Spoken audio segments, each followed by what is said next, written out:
টানা 1 বছরেরও বেশি সময় ধরে কারাগারে বন্দী পাকিস্তানের সাবেক প্রধানমন্ত্রী ও পাকিস্তান তেহরিক ইনসাফের প্রতিষ্ঠাতা চেয়ারম্যান ইমরান খান। সেখান থেকেই একের পর এক আন্দোলনের ডাক দিয়ে যাচ্ছেন তিনি। আন্দোলন ও জনপ্রিয়তার কারণে রীতিমতো ক্ষমতাসীন দলের আতঙ্কে পরিণত হয়েছেন ইমরান। এবার কারাগার থেকে চূড়ান্ত আন্দোলনের ডাক দিয়েছেন তিনি, যা পাকিস্তানের রাজনৈতিক অঙ্গনে আরও অস্থিরতা সৃষ্টির ইঙ্গিত দিচ্ছে।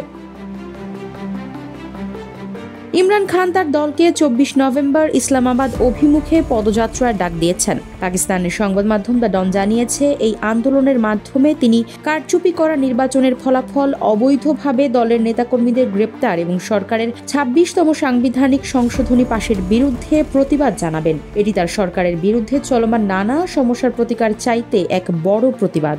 মিলিয়ন অফার ওয়ালটন ফ্রিজ কিনে পেতে পারেন 20 লক্ষ টাকা, রয়েছে কোটি কোটি টাকার নিশ্চিত উপহার। বুধবার আদিয়ালা কারাগারের বাইরে ইমরান খানের আইনজীবী ফয়সাল চৌধুরী বলেন, পিটিআই এর প্রতিষ্ঠাতা ইসলামাবাদ মার্চের জন্য একটি কমিটি গঠন করেছেন, তবে তিনি কমিটির নাম প্রকাশ করতে রাজি হননি। এর কারণ জানিয়ে ইমরান খান বলেন, তিনি নাম দেবেন না, কারণ তাদের গ্রেপ্তার করা হতে পারে। ফয়সাল চৌধুরী জানিয়েছেন, ইমরান খান বলছেন 24 নভেম্বর ইসলামাবাদ হবে আন্দোলনের কেন্দ্রবিন্দু। পাকিস্তান এবং বিশ্বজুড়ে এর প্রতিবাদ হবে, দাবি আদায় না হওয়া পর্যন্ত আন্দোলন শেষ হবে না। ইমরান খানের বোন আলিমা খান বুধবার তার সঙ্গে সাক্ষাৎ করে জানান, ইমরান খান এই আন্দোলনের ডাক দিয়েছেন বিশেষত দলীয় নেতাকর্মীদের জন্য। তিনি বলেছেন, এটি এমন একটি মুহূর্ত যখন পাকিস্তানের নাগরিকদের সিদ্ধান্ত নিতে হবে যে তারা সামরিক শাসনের অধীনে থাকতে চান নাকি স্বাধীনতা নিয়ে বাঁচতে চান। ইমরান খানের চূড়ান্ত আন্দোলনের ডাক পাকিস্তানের রাজনৈতিক অঙ্গনে উত্তেজনা সৃষ্টি করেছে, যা দেশটির গণতান্ত্রিক ভবিষ্যৎ নিয়ে নতুন আলোচনার জন্ম দিয়েছে। বিশেষ করে মার্কিন নির্বাচনে রিপাবলিকান প্রার্থী ডোনাল্ড ট্রাম্প প্রেসিডেন্ট নির্বাচিত হওয়ার পর পাকিস্তানের রাজনীতি আরও উত্তপ্ত হয়ে উঠেছে। দ্য ডন এবং দ্য প্রিন্ট জানায়, ট্রাম্পের জয়লাভের পর ইমরান খানের দল তেহরিক ইনসাফের সমর্থকদের মধ্যে নতুন আশার সঞ্চার হয়েছে, যা তাদের আন্দোলনকে নতুন শক্তি যোগাতে সহায়তা করছে।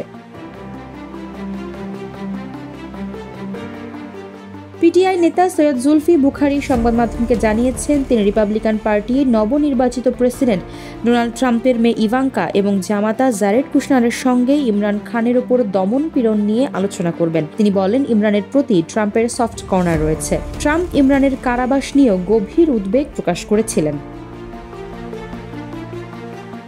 তবে পিটিআই এর এমন দাবি প্রত্যাখ্যান করেছে ক্ষমতাসীন নওয়াজের মুসলিম লীগ। বিষয়টি পাকিস্তানের প্রতিরক্ষা ও পররাষ্ট্রমন্ত্রী এবং পররাষ্ট্র বিষয়ক মুখপাত্র উড়িয়ে দিয়েছেন। ট্রাম্পের জয়লাভের পর ইমরান খানের এক্স হ্যান্ডেলে একটি অভিনন্দন বার্তা পোস্ট করা হয়েছিল, যেখানে ট্রাম্পকে ইমরানের খুব ভালো বন্ধু হিসেবে উল্লেখ করা হয়, যা ইমরান ও ট্রাম্পের সম্পর্কের একটি প্রতীকী ইঙ্গিত হিসেবে দেখা গেছে।